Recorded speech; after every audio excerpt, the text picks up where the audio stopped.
गाबोन धरना लानो गोनां जादों बेनि खारन ना गाबोननि धरनाया गोरोबथाजों जेबो सोमोन्दो गैया।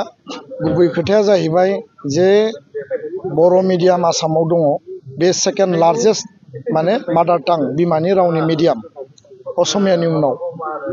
आरो 1963 निफ्राय बर' मिडियाम गायसनजेननाय बिनि उनाव बर' रावा 90 सिडुलाव सोसनजानाय आसामनि लोगो सरकारि राव हिसाबै गनायथि मर्यादा मोननाय।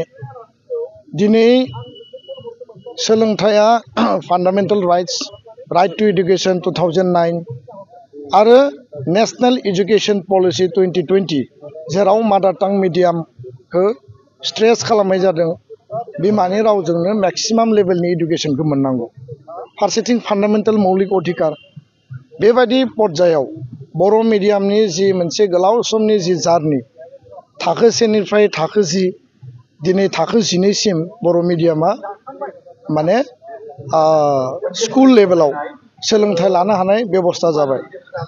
नाथाय दिनैनि बे थासारियाव गोलाव समनि जिखिनि सोलोंथाइजों जिखिनि जोंहा जेंना आरो इस्युस दङ, फान्डामेन्टेल राइट्स हिसाबै राष्ट्रीय शिक्षा नीतिनि आधाराव मादार टां मिडियामाव सोलोंथाइ लानो मोननायनि जिखिनि मोनसे सुबिदा जि बेबस्था खालामदों, बे गासैबो थासेयावबो आसाम सरकारा दुलाराय बर' फरायसा आफाद, बर' थुनलाइ आफादजों आरो बड' प्राइमारि टिचार एस'सिएशनजों टाइम एन्ड एगेन डिसकास खालामदों। डिसकास खालामनायनि उनाव माइनुट्स आफ्टार माइनुट्स दासिम प्राय 6 खान माइनुट्स जोंनि आखायाव दङ। आरो बे माइनुट्सफोरनि आधाराव जिफोर कमिटमेन्टखौ आसाम सरकारा होदोंमोन जे 101 हायर सेकेन्डारि बर' मिडियामनि आपग्रेडेसन खालायगोन, बेयाव पस्ट क्रिएसन खालामनाय जागोन।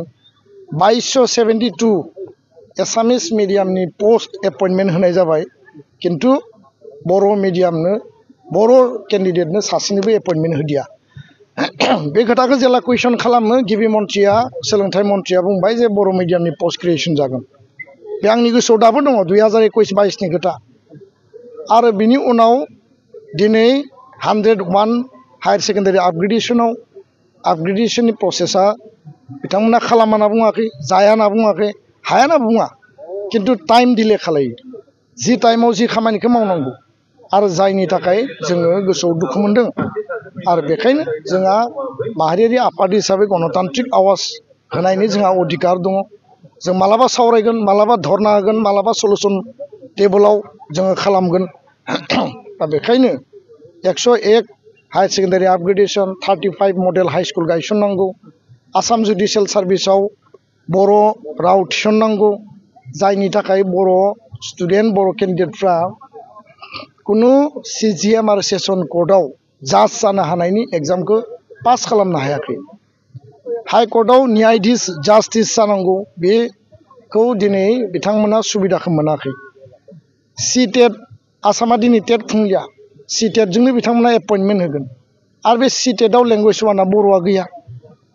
दा गैयाबा टेटबो खुंलाबा बर'नि भबिष्यतआ बहा? बर' मिडियाम स्कुलाव टिचारा बहानिफ्राय फैगोन?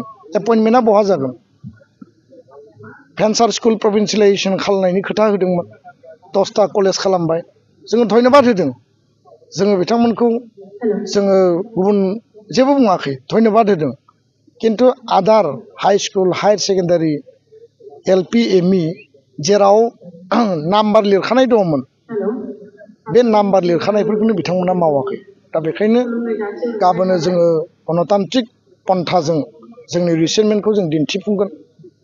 आरो बे रिसेन्टमेन्टनि गेजेरजों जोंनि आवाजखौ सरकारखौ जोङो खोनासंहोनो, सरकारखौ सलुसन लाहोनो थाखाय जों बाध्य खालामगोन। गोजोन्थों।